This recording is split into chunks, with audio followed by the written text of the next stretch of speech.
Hi everyone, I'm Chad Shoop, the editor of Automatic Profits Alert, and today I have a great opportunity for you. There's one stock in particular that many people look down on right now, but I think it's a great buying opportunity, and the company is General Electric.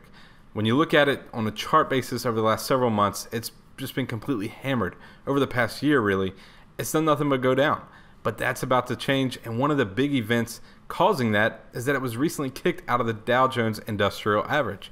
Now, I know when many people think of a stock being kicked out of a major average like the Dow Jones, you would think that stocks would continue to fall after that because the funds that were invested into the Dow, that were invested in GE, are now being pulled out, and investors would kind of flee the stock and the stock would continue to fall.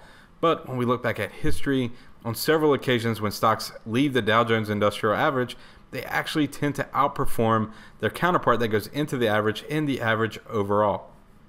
So when you look at these stocks, we can go back to March of 2015. That was the latest time that a stock was kicked out of the Dow, and it was AT&T. It was removed from the Dow Jones Industrial Average, and to replace it was Apple.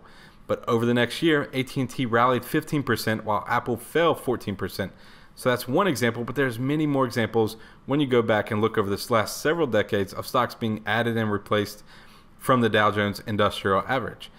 Only on two occasions really did we see stocks underperform. So we want to focus on those and figure out if that's the case for GE. But those two occasions were actually General Motors and Bank of America. Other than those two times, the stocks either performed the same as the Dow Jones Industrial Average or outperformed, which was the case usually.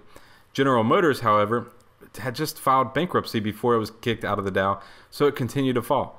Bank of America was still dealing with the credit crisis, so it was not able to outperform once it was removed from the Dow Jones Industrial Average.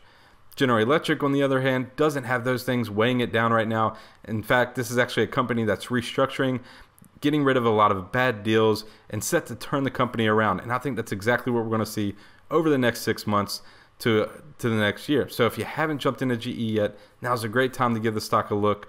And that's all for my video today. So if you enjoyed this video, be sure to subscribe to our page and continue following us for more great insights. Until next time, I'm Chad Shoop with Automatic Profits Alert.